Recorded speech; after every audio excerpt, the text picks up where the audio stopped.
Welcome to the Rock is George podcast. I'm your host, George Dionne, and this is episode 148. Thank you for tuning in. Be sure to hit like, follow, or subscribe on the platform that you're listening to us on. You can also check out my work at theloudest.com on the planet, knac.com, for exclusive hard rock and heavy metal interviews, live show coverage, and more. My guest for this episode is Perfect Plan vocalist KENT HILLI. He recently released his second solo album, Nothing Left to Lose, through Frontiers Music, and he is currently on tour with Perfect Plan on the festival circuit throughout Europe. And here's KENT HILLI to tell you more about it. If I knew absolutely nothing about KENT HILLI, how would you describe your music to me? Very melodic rock and roll with great hooks and great guitar riffs and great vocals. I'd have to absolutely agree, especially on your latest album, Nothing Left to Lose, that came out on August 4th through Frontiers Music. Your first solo album, The Rumble, came out in 2021. You co-wrote and produced that one with Michael Pallas. This time, you have a new producer and co-writers in Jimmy Westerlund and Ulrich Lundqvist. How did the new collaboration come about? Me and Ulrich had started writing some songs together, and we started out the process actually with another producer.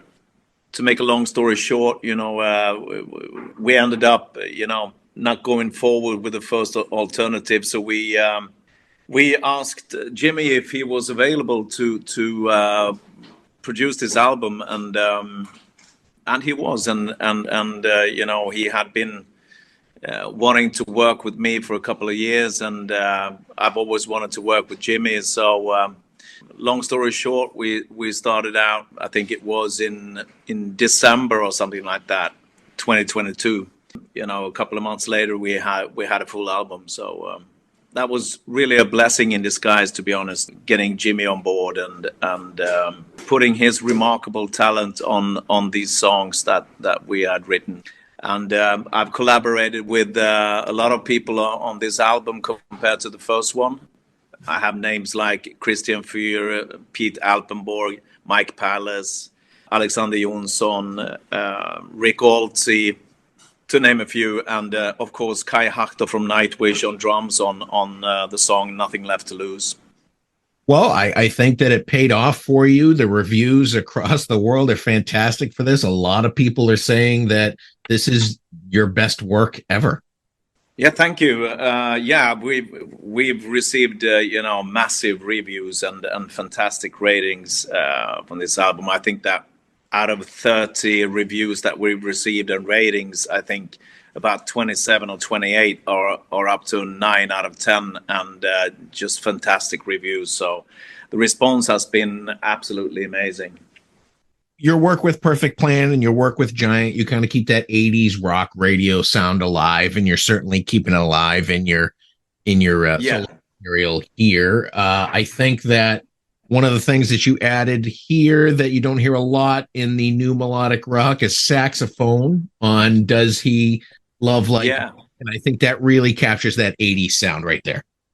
Absolutely. And Does He Love Like Me is, it got that, the first time I wrote that song, I felt that, it got a definite foreigner vibe to it. And, like Urgent, the foreigner song, like, the same vibe, so to speak. And I've always wanted saxophone on a song. This was a good opportunity, and I found Oleg Lavrentev on Fiverr, the website where musicians put out their services. So I got in contact with him, got the tip from Michael Pallas to contact him, and he did just a magnificent job. From a songwriting perspective, you kind of keep things a little personal in the fact that you're talking about personal relationships and feelings and wearing your heart on your sleeve. That's kind of the case with your single, Nothing Left to Lose. That song, Nothing Left to Lose, is basically from, I got the inspiration from the Ukraine war, and it's an anti-war song, so to speak. I wanted to give the perspective of the Ukrainian people and you know, the families and mainly the children of Ukraine and the casualties of war in terms of splitting up families, and it turned out really great. And the whole pre-chorus on that song is about the president in Ukraine. You know, I write about different things. Obviously, in this genre, there's a lot of relationship-oriented type of songs and lyrics and so forth.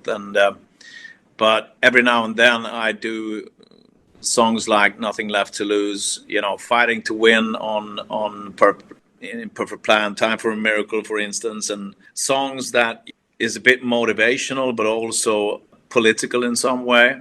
At the same time, they trigger emotions as far as, you know, feelings and relationships and stuff like that as well.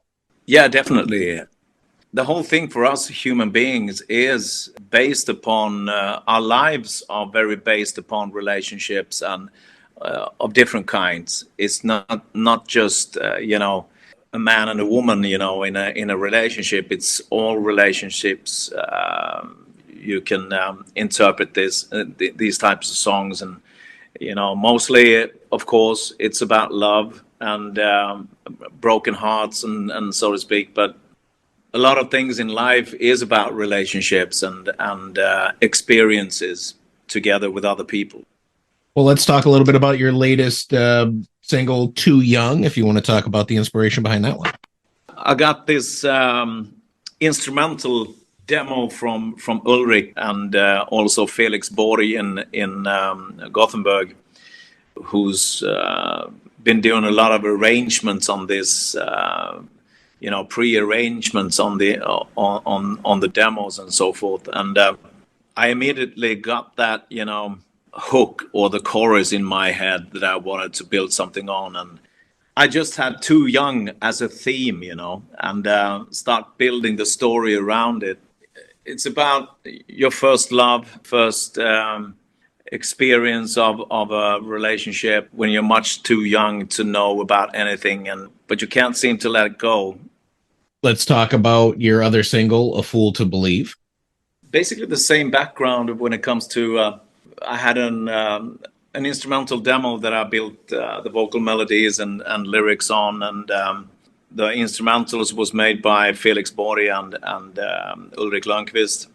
And I want to say also that every song has been, you know, Jimmy has put his, you know, talent on every song in terms of, you know, arrangements and guitars and, you know, FX and effects and things like that, you know.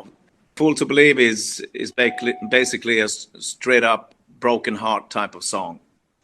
Yeah, there wouldn't be much music if there wasn't any bad relationships, right? No, exactly. And I think that, you know, the good thing about that is, you know, everyone can relate to that. And this suits this kind of music quite well, you know. It's all about what you get.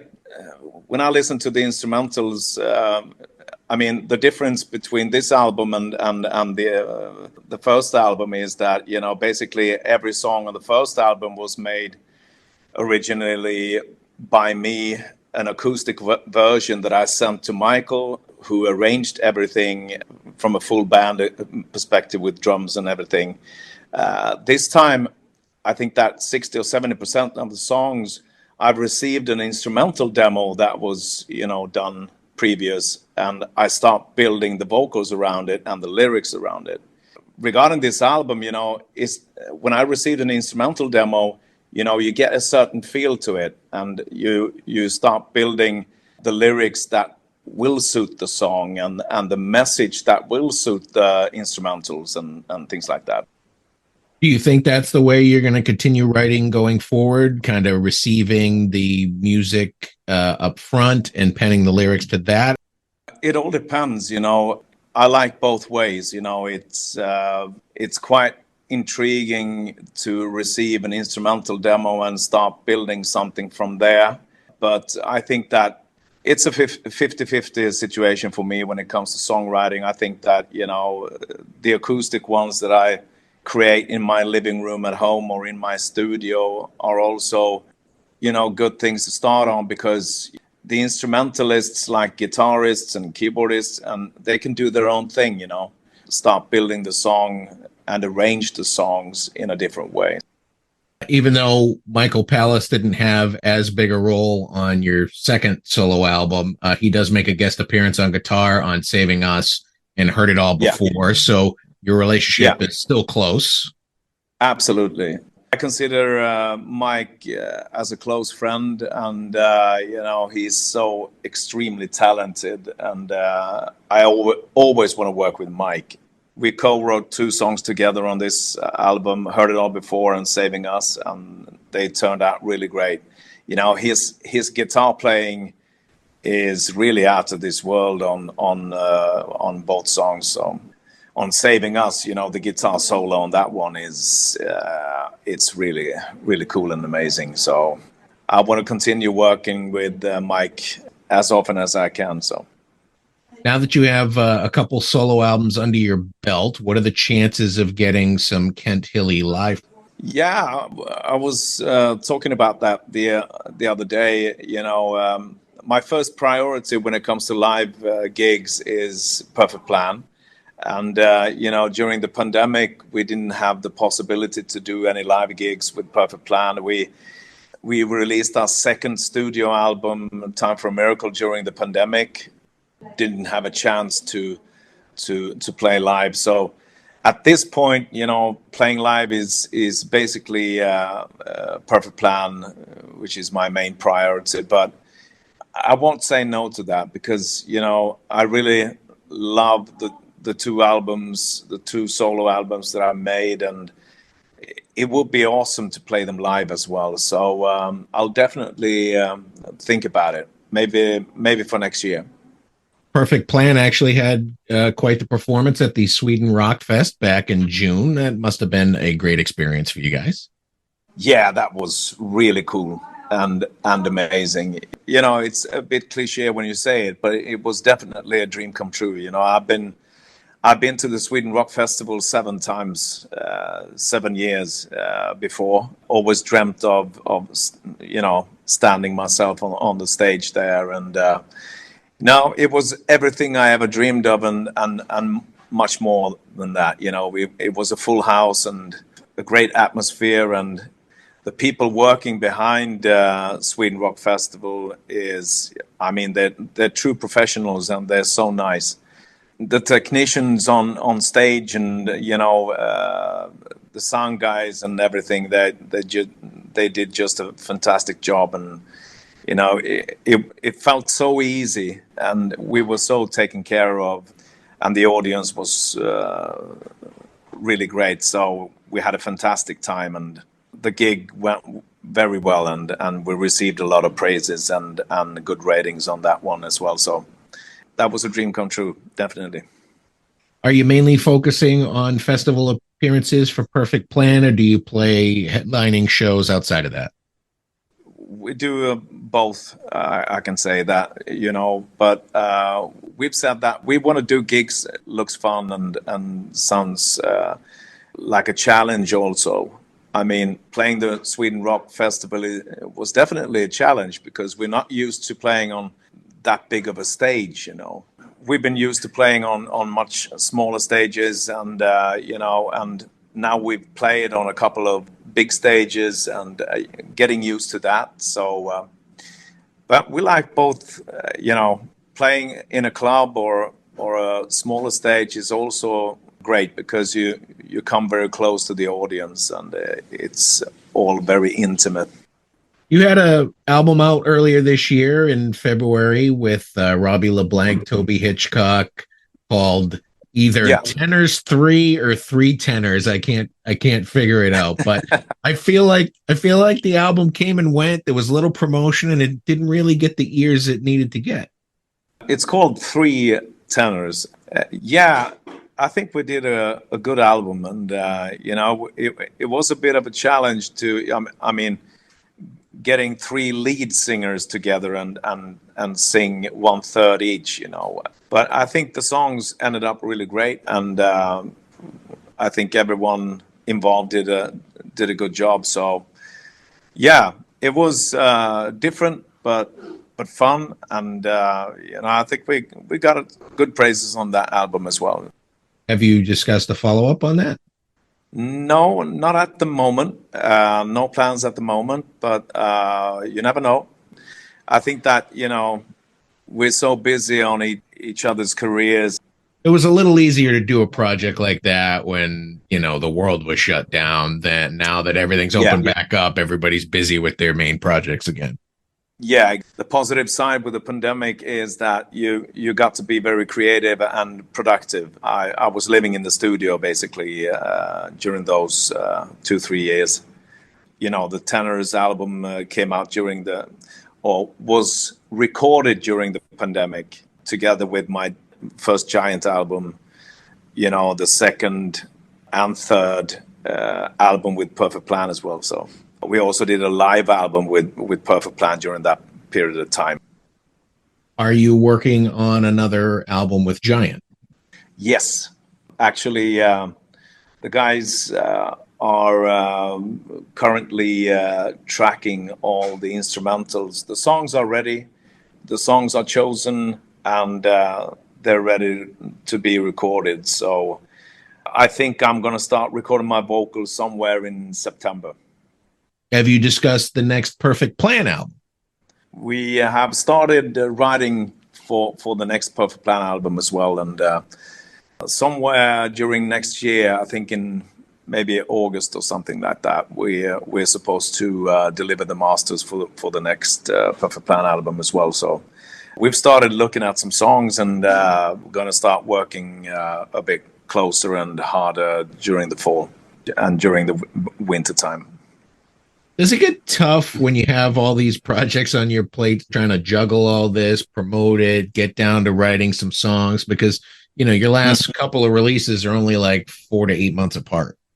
Yeah, I mean, it's a bit challenging sometimes, but I think that, the label is quite considerate when it comes to giving me the time that I need to be creative and to be productive, and they're quite understanding when it comes to the time needed for every album and every project. So we have some good discussions with the label, and so it's never been really a problem in terms of getting some extra time to do things. Like for instance, this solo album, I think I got 2 or 3 extra months to finish the album.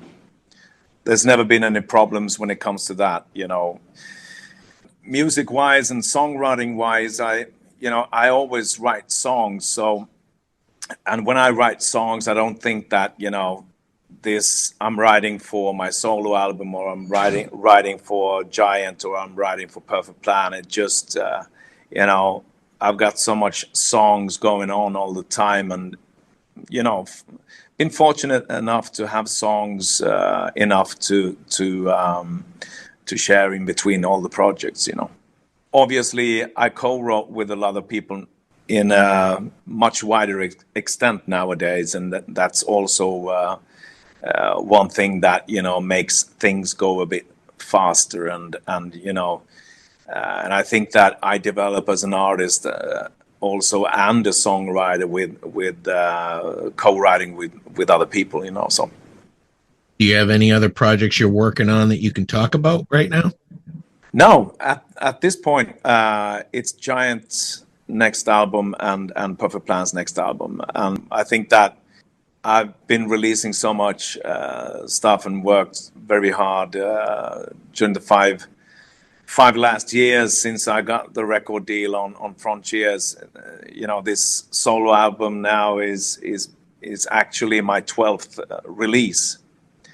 I think it's 8 studio albums and 2 EPs and 3 projects actually.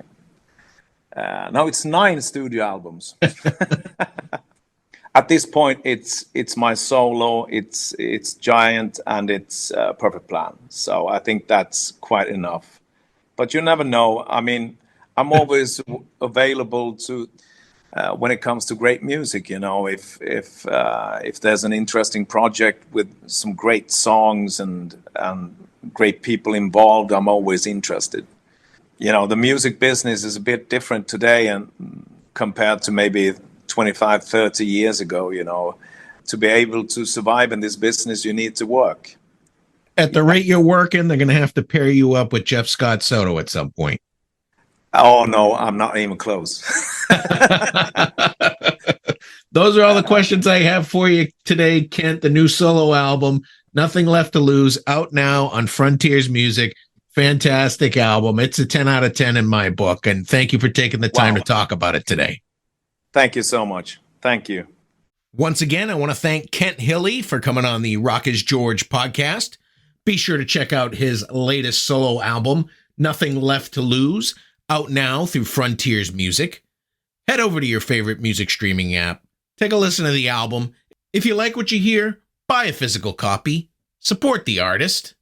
For all things Kent Hilli, head over to his official Facebook page, /Kent Hilli. If you want to check out his main band, Perfect Plan, head over to their official website, perfectplan.se. I also want to thank Dustin Hardman of Hardman Promotions and Frontiers Music for making this interview possible. You've been great. I've been George Dionne. Discover your next favorite artist on the Rock is George podcast.